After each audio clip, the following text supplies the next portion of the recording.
Sziasztok! Én Bánhalmi Kata vagyok, és köszöntelek titeket az Itt vagyok legújabb, rövid epizódjában. 30 percben próbálunk megérteni aktuális jelenségeket, friss kérdéseket, kulturális, társadalmi trendeket, kapaszkodókat keresve ahhoz, ami éppen történik velünk. Ebben az epizódban a Pilátesről beszélgetünk. Arról a mozgásformáról, ami egyszerre gyógytorna, önfegyelem és az Instagramon tökéletesen működő életstílus. Amiről ma már nem csak azt kérdezzük, hogy jót tesz-e a derekunknak, hanem azt is, hogy ha nem járunk, akkor lemaradunk-e valamiről. Vendégünk Németh Zoé, a Zenit Pilates stúdió alapítója.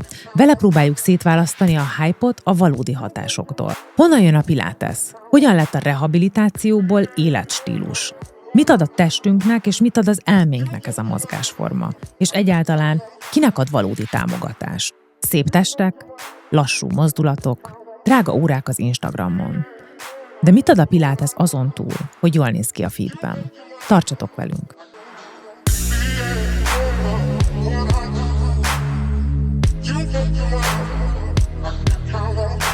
Ez az Itt vagyok, élet és egészség podcast Bánhalmi Katával.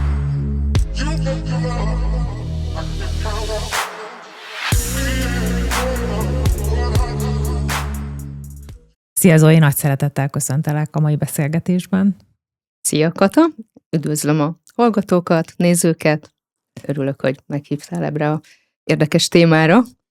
Hát én bevallom őszintén, hogy én nagyon vártam ezt a beszélgetést. Én körülbelül 4 éve piláteszezem, és az elmúlt években, mondjuk 1-2 évben már tényleg azt látom, hogy akár a barátnőim, akár az Instagramot elárasztó történetekben lányok tucatjai, hanem százai vannak pasztelszínű szettekben, gyönyörű stúdiókban, és gyakorolják ezt a mozgásformát. Talán 10 éve nagyon hasonló volt a jogával, előtte, meg talán az aerobikkal. Honnan ered a Pilates, és hogyan lett belőle ekkora hype? Pilates megalkotója József Pilates a 20. század elején alkotta meg ezt a mozgásrendszert, és igazából ő rehabilitációra a saját maga miatt, a betegségei miatt hozta létre, és a háborús katonákon alkalmazta ezt a módszert az első világháborúban, egy katonai kórházban. És akkor innen indult végül is a Pilates útja, ő elköltözött New Yorkba, vagyis disszidált, és ott megnyitotta az első Pilates stúdiót a Balettintézet mellett. És innen jöttek, hogy a sérült balerinák kezdtek el hozzá járni, majd elkezdtek járni hozzá sportolók, majd a hétköznapi emberek. És ugye maga a Pilates módszer az egy a kor stabilizáló, erősítő, fókuszú, közepes intervallumú mozgásrendszer, ami nem csak talajpilates, nem csak reformerből, hanem nagyon sok eszközből áll, tehát ezért nem csak arról beszélünk, hogy csak a reformer, mert itt, ami most elterjedt, ez csak a reformerről szól. Itt érdemes tisztázni, akik nem értik, hogy mi az a reformer, az ugye a gépi pilates. Így van, ez a gépi pilates rugós ellenállással, ugye egy csúszó felület, amin különböző pózokban, fekve, ülve, bárhogy lehetünk. És hogyan vált ekkor a hype ebből a sportból? Felkapott, hát ez úgy lett ennyire felkapott szerintem 6 év itt Magyarországon, Amerikában előbb, azért egy 20 évvel ezelőttről beszélünk, ott is a színészek és a celebek által.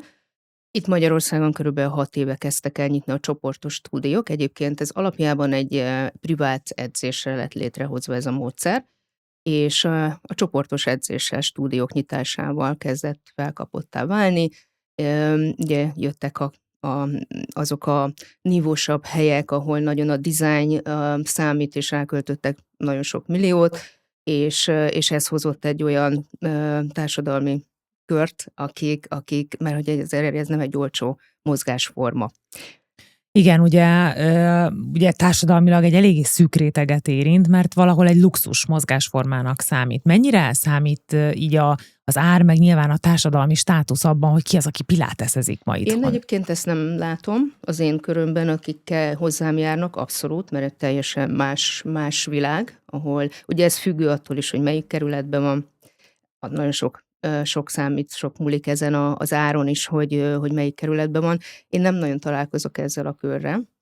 Ugye itt a gépi pilátesről beszélgetünk elsősorban, de nekem például az elmúlt időből abszolút az a tapasztalatom, az én fantasztikus pilates oktatómnak a talaj óráira is járok, és annyira rákattantam, annyival hatékonyabbnak érzem. Lehet megkülönböztetni azt, hogy melyik a jobb, vagy ez egyéni preferencia? Szerintem Nekem... teljesen egyéni preferencia. Én mindkettőt nagyon szeretem, és mindkettőt ajánlom együtt, felváltva.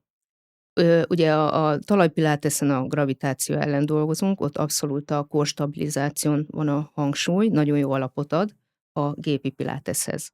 A gépi piláteszen ellenállással, rugós ellenállással dolgozunk, ott jobban az erőn dolgozunk, de ugyanúgy ugye a kor az végig ott van, hát, hogy tartjuk aktívan a korizmokat. Igazából mindkettő nagyon jó, ugyanaz az alap, tehát pilates. Ugye a talajpilates lett igazából először megalkotva, és az lett feltéve különböző eszközökre. És mi az, amit valójában megmozgat? Tehát erősebb leszel a pilátesztől, szexibb leszel a pilátesztől, hajlékonyabb leszel a pilátesztől. Pontosan mire jó? Mindenre is jó, mobilizál, fejlesztő a hajlékonyságot, erősít. Ugye főleg ugye mondtam, hogy a korizmokon van a hangsúly, a medencefenékizmokon, a hasizmokon, a hátizmokon, ami fontos a gerinc stabilitásához, mert hát ugye nagyon sok most már a mai világban a sérvek, ágyéki sérv, nyaki sérv, egyre több embernek van ugye az ülő életmódból, amit okoz a rossz testtartás. És a korizmok ebben segítenek, hogy a tartást javítjuk vele, és a helyén tartják a belső szervet, a gerincet. Tehát ez tulajdonképpen egyszerre óv, regenerál, erősít, és közben pedig azért, aki régóta piláteszezik, hát olyan nagyon szépen formálja. Így van, tehát le lehet vele szépen formálódni, azért nem azt mondom, hogy sokan úgy gondolják, hogy ettől fogyni lehet, meg pár alkalommal eljön, és akkor neki ilyen szálas, tónusos izomzata lesz, azért ez nem így van. Tehát itt hetente rendszeresen azért 2-3 alkalmat én szoktam javasolni. Ha mellette még sportol valamit, az még jó. Vagy hogyha valamit sportol, és mellé veszi kiegészítő mozgásformának, az is jó. De hogy csak úgy, tehát hogy sokan úgy gondolják, hogy párszor eljönnek, és azt várják, hogy ők majd ilyen nagy izomzattal fognak rendelkezni, és azonnal látványos. Az edzőteremben, ahol járok személyi edzeni, néha szóba kerül a pilates, és akkor ott a srácok szokták mondani, hogy hogy persze hagyjuk, majd tologatod a lábaddal azt a dobozkát, és nem ettől lesz izmod, hanem attól lesz izmod, hogyha izmot építesz. Hogy van ez pontosan? Hát ugye a pilatesszel a mély izomokon dolgozunk igazából, és a haránthasizmon, ami körülveszi elé a derekunkat, a hasunkat, ami olyan, mint egy fűző, amit amikor meghúzunk, akkor behúzza a derekat, vékonyítja és laposítja a hasunkat. A medencefenékizmain dolgozunk, a lapocka stabilizáló izmokon, és a gerincfeszítő izmokon. Tehát igazából igen, tehát itt a mély izomzaton dolgozunk, nem a látványos felületes izmokon, ugye, amit látunk, akik a konditerembe edzenek, a felületes hasizom, ami a kockát alkotja. Amit egyébként a genetika is, mert még táplálkozással is lehet kockás úgy a has, hogy valaki nem nagyon csinál semmit. És ugye a férfiak, mintha nincs látvány, ők úgy gondolják, hogy hát ez egy kis semmiség, ez nőknek való, holott férfiaknak lett megalkotva. Eredetileg férfiaknak, igen. De akkor izmot építeni lehet kifejezetten pilátesszel is? Hát ilyen szép kis tónusos izomzatot, nem nagy izmokat. Itt inkább az egészség és a testtudatfejlesztés, testtudatfejlesztésem van a fókusz. És ez a testtudatfejlesztés, itt szintén a saját tapasztalataim, nekem például az egyensúly volt az, ami nagyon, nagyon fejlődött, és ebből szerintem úgy, aki nem tapasztalja meg, akkor azt egy kicsit nehéz megérteni, hogy mit is jelent ez a testtudatnak a fejlesztése. Hát a testtudat ugye az azt jelenti, amikor tudatosan odafigyelek és kontrollálom a testrészeimet. Ez a lényeg a pilátesnek, ezt tanítjuk vele, és ez a mindennapi életben a járásunknál, és mindig ott kell, hogy legyen a testtudat, az, hogy lépünk például tehát nekem így most már abszolút, hogy kihúzom magam egyből, hogyha érzem már, hogy a vállaim kezdenek beesni, hogy nekem nagyon-nagyon sokat adott így tényleg az egészségtudatomhoz is, testtudathoz, hogy a kettő azért így együttműködik.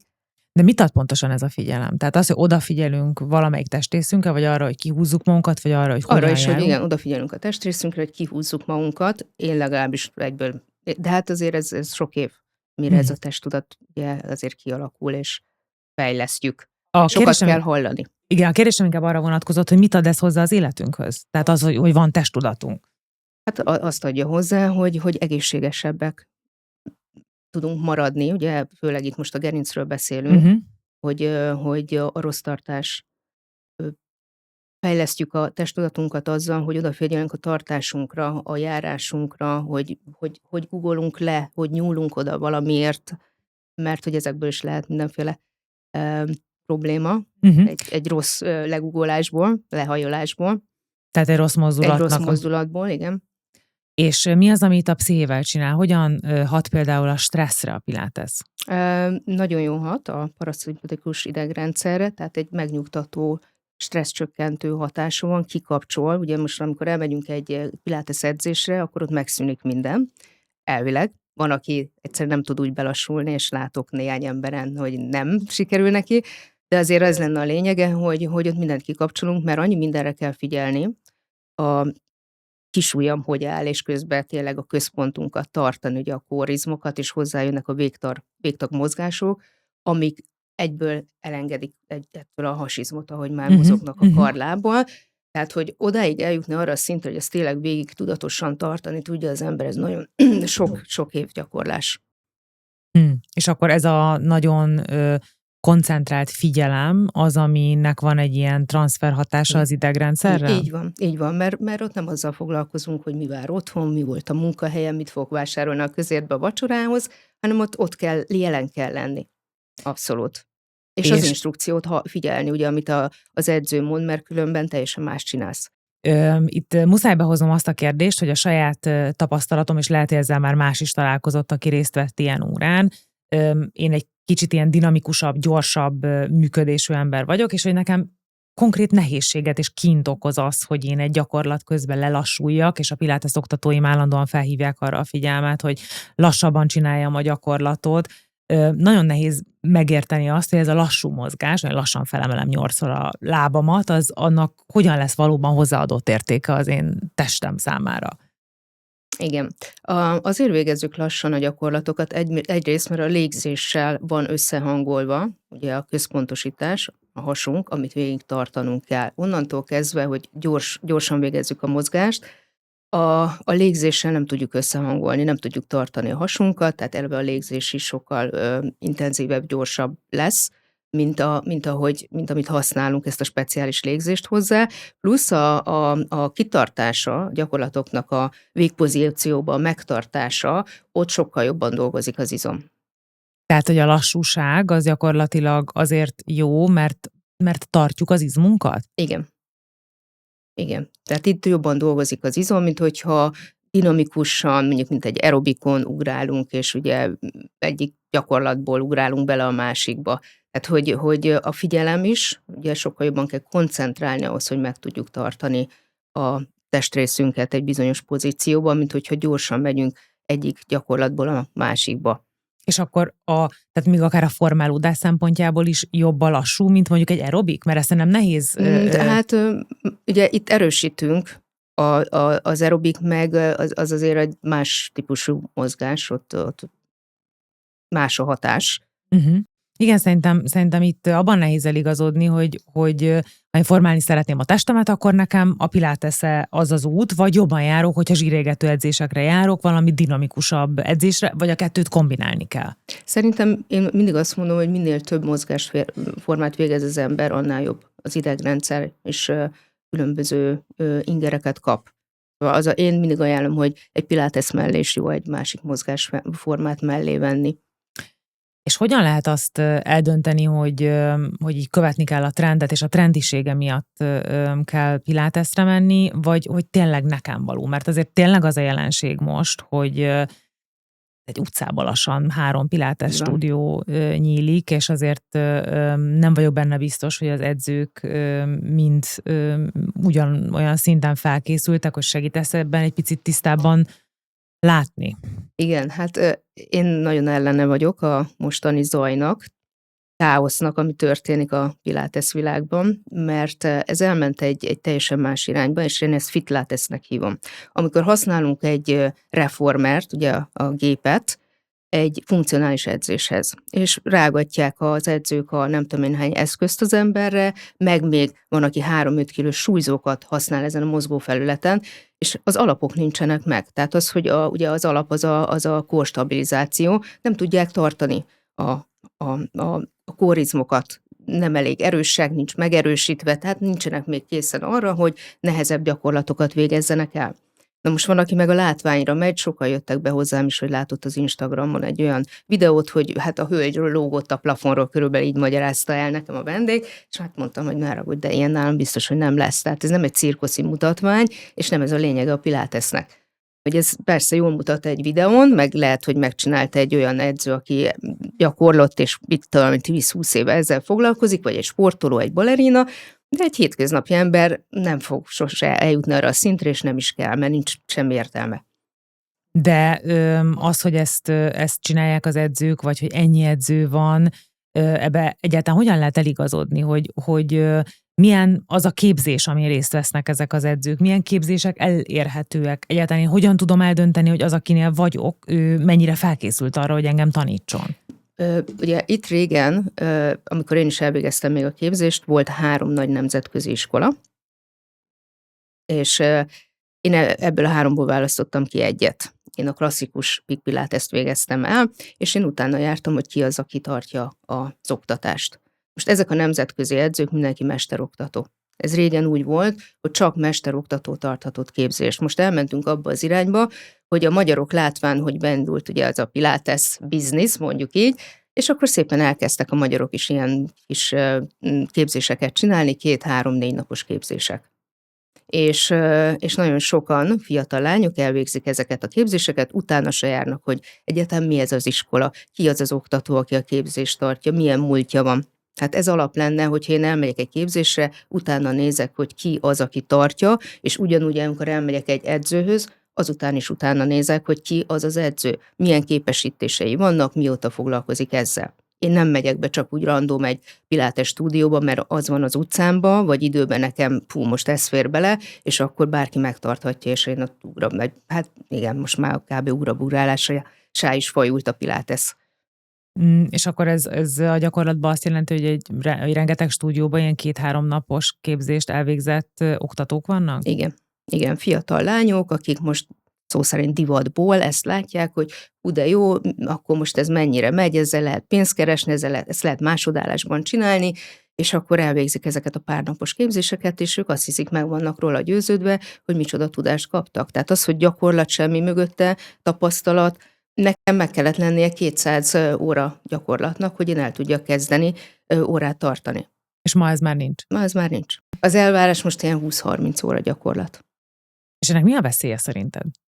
Hát először is még ő maga sem gyakorolt eleget. Ugye a saját testemen érzem meg azt, hogy mit csinálok, az a gyakorlat mit csinál, milyen izom dolgozik, ami által el tudom mondani a vendégnek, hogy ő neki mit kell éreznie. És ezek a lányok, akik még maguk sem gyakoroltak eleget, ők nem tudnak erről, tehát nem tudja elmagyarázni, hogy éppen mit csinál ezzel a gyakorlattal, és nem is nagyon akarják, tehát ők csak gyakorlati instrukciókat adnak. Technikai instrukció nincs, ami nagyon fontos.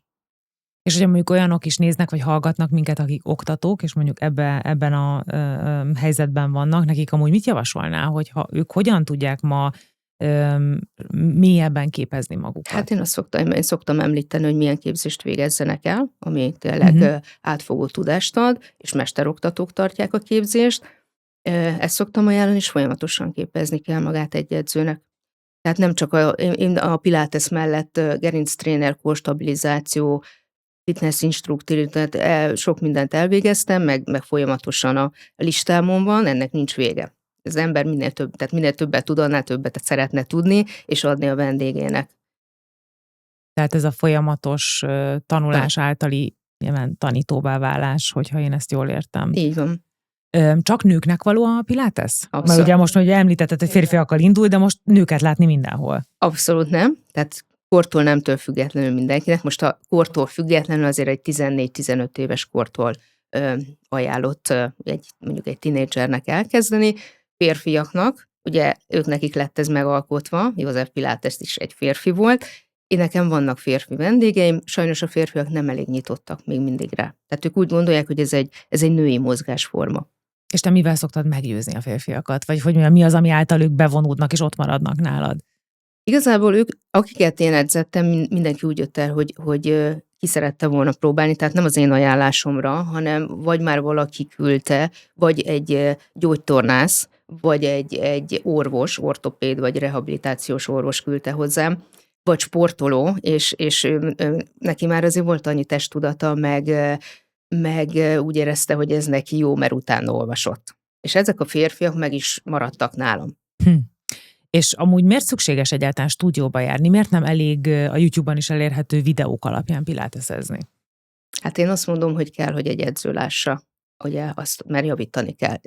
Én sem látom magam, még ha tükörben nézem magam, se sokszor nem látom azt, amit látnom kéne, tehát edzőként is eljárok edzőhöz, meg motivál is egy edző. Nekem a YouTube videóról az a véleményem, hogy igen, ez jó, hogyha nincs az embernek ideje egy ilyen kiegészítő, most mit tudom én, egyszer megcsinálom otthon, de igazából én azokat a vendégeket, akik járnak hozzám, és mondják, hogy edzenek YouTube videókról, vagy bármilyen ilyen fizetős program, és látom a mozdulataikon, hogy nincs meg az a stabilizációs, ugye megint csak a korról beszélünk, ami fontos lenne a pilates közben.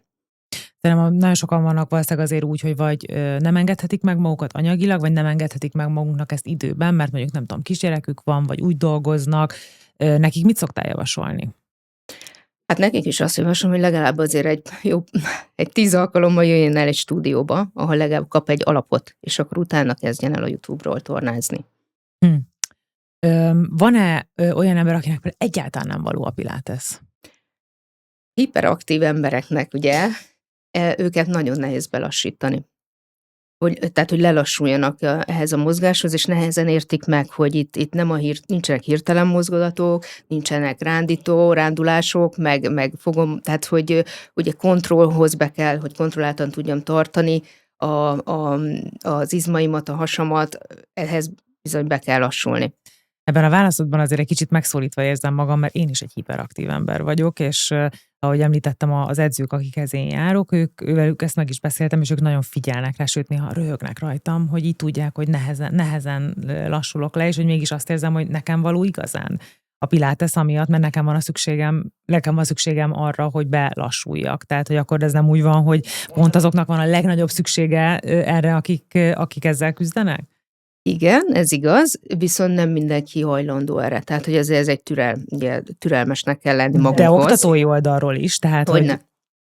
Hogyne, mert nekem is ez nehézség, amikor folyamatosan, tehát mit tudom, egy csoportos edzésen egy emberre kell foglalkozzak, mert látom, hogy mit csinál. Azért itt sérülésveszélyes, ugye főleg a reformer le lehet róla esni. Láttam már ilyet, és ott az ember frász kap. És akkor ez gyakorlatilag a kitartását, tehát hogyha valaki tudatosítja magába, hogy egyrészt, hogy miért jó lelassulni, amiről meséltél, és hogy ez idő, hogy van olyan amúgy tapasztalatod, vagy olyan ember, aki jár hozzád, és sikerült lelassítanod? Igen, egyébként egy férfi, aki hiperaktív, és hát ő most nem is tudom, 5 hónapja jár hozzám, és hát az elején nagyon megszenvedtem vele. Tehát az, amikor ott tart az edző, és hogy fú, én ezt föladom. És nagyon-nagyon nehezen így a 3. hónapnál kezdett végre úgy lelassulni, és megérteni, hogy nem kapkodunk, és nem sietünk, és jó, mondjad, és bár ez az instrukciót várt, hogy mi a következő, de várjál, még nem is végeztünk, még bele se kerültél éppen az adott gyakorlat végpozícióba, úgyhogy, és hát nagyon nehéz volt lelassítani, de sikerült. Igen, ezt tényleg át is érzem, meg talán most nagyon sok olyan sport érhető el, meg lett szintén trendi, ami sokkal dinamikusabb, mindenki boxolni jár, vagy high rocks versenyre, vagy fut, tehát hogy nagyon nagy trendje van ennek is, és ebből így ott találni magad egy pilates vagy egy jóga órán, azért az egy dinamikát kell váltani. Így van, pont az ellentéte, de ezért jó a kettőt például kombinálni. Mikortól és milyen típusú változást tud megfigyelni magán az, aki elkezd pilatesezni? Hát az első hónap után ugye észrevesszük, hogy jobban tudjuk stabilizálni a korizmainkat, kezd a tartásunk jobb lenni. Tehát ez, amit így lehet tapasztalni első körben. És utána? És Utána pedig már az, hogy tényleg erősödünk, és már sokkal jobb a tartásunk, a testtudat már kezd kialakulni, és odafigyelünk dolgokra, amire előtte nem. A alakformálásban is ugye azért tehát észre lehet venni változást, de hát azért azt mondom, hogy oda kell egy jó 3 hónap, és tényleg rendszeresen heti 2-3-szor járni. Miből lehet azt felismerni, hogy én jó stúdióban, vagy pontosabban jó edzőnél vagyok? Hát ez ugye kérdések például, amikor bemegy a vendég egy stúdióba, és az oktató megkérdezi tőle, hogy először is sportol-e, pilateszezett-e már, van-e valamilyen problémája, sérülése, amire oda kell figyelni, mi a célja a pilatesszel. Hogyha ugye vannak helyek, ahol, hát ugye főleg ezek a fiatal kislányok, ahol az órákat tartják, oda bemegy valaki, és egy kérdés nem lesz. Csak Volt amúgy ilyen tapasztalatod? Voltál már más pilates stúdióban órán? én általában olyan helyekre megyek, ahol tudom, hogy hát kiválasztom az edzőt, ahol megyek. Nem szoktam csak, amit így mondtam már előzőleg is, hogy így random nem megyek be, mert én attól ideges leszek. És az óratartásban mi az, amiből én tudom érzékelni az órán, hogy jó helyen vagyok? Például abból, hogy ugye az instruktor javít, hozzád ér. Itt nagyon fontos azon kívül, hogy verbálisan próbáljuk elmagyarázni, sokaknak ez nem elég, akkor megmutatjuk, vagy sokaknak vizuálisan se elég, és az érintés nagyon sokat számít. Tehát megéreztetni, hogy mi is az, amit hova húzzad, hova toljad. És mik azok a kérdések, amit akár magunknak érdemes feltenni, mielőtt így elmegyünk egy ilyen típusú órára, vagy ugye hogy mondjam, vagy akár az oktatónak, hogy tudjuk azt, hogy jó helyen és jól csináljuk a dolgokat. Tehát ugye magunknak azt kell föltenni, hogy van-e ehhez elég türelmünk, tehát ezt a mozgásmódszert megtanulni, mert ezt meg kell tanulni, így a gyakorlatokat is, meg az izomaktiválást, hogy csinálunk, és ez idő, nem egyik napról a másikra jön. És az, hogy igazából, hogy azért járok pilatesre, amiért a pilates, azért szeretném csinálni, mert hogy testtudat és egészségtudatos vagyok, vagy azért, mert most ez egy trend, és akkor, mert most ezt csinálja a Juliska néni is a szomszédba, akkor én is elmegyek, és akkor én is csinálom. Aztán mindegy, hogy kihez megyek el, meg hogy ez nem is pilates, de igazából sok vendég azt se tudja, hogy pilatesre jár-e. Ezt hogy érted? Ezt úgy értem, hogy mondjuk elmennek az olyan edzőkhöz, akik nem elég képzettek, és tartják a fitlatest.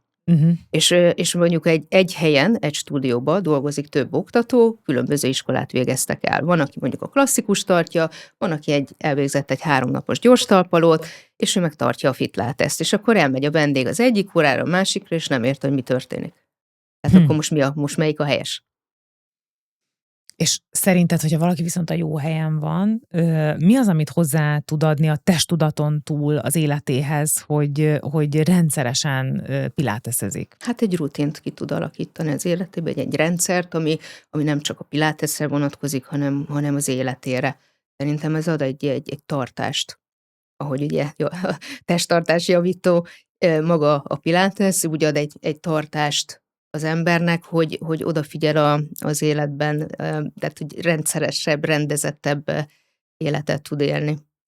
Annyira érdekes, volt egy előző beszélgetésünk a futásról, és ott így arról az is szóba jött, hogy ugye a mozgásnak így a transfer hatása, hogy a futás például ugye az alázatba, a kitartásba, egyéb életterületeken is megjelenik, akkor ugyanígy ez, amit te elmondasz, a pilatesnél pedig, hogyha ezt rendszeresen csinálod, akkor a jelenlét és a tartás, mondjuk ez a kettő, Igen. mi az, amit esetleg még ilyen mentális izomból meg tudnál fogalmazni, amire egy hat ez a mozgásforma?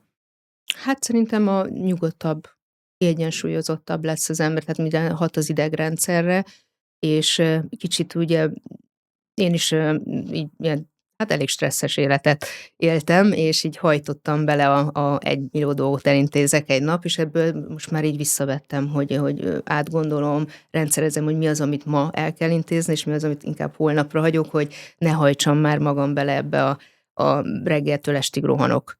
Hát, hogy nekem egy ilyen rendszert, meg lelassulást adott. Ez még olyan szempontból is nagyon fontos, hogy így a stresszbetegség az nagyjából egy ilyen társadalmi tünet, és hogy ez a mozgásforma akkor egy gyógyír lehet arra is, amiben élünk. Igen, gondolom. Nagyon szépen köszönöm, hogy itt voltál ma velünk, Zoé. Én is köszönöm, Kata, hogy meghívtál. A nézőinknek és a hallgatóinknak pedig köszönöm szépen a figyelmet, az Itt vagyok egy hét múlva folytatódik, addig is ne felejtsetek el feliratkozni a YouTube csatornánkra, és kövessetek be minket a social media felületeinken. Sziasztok!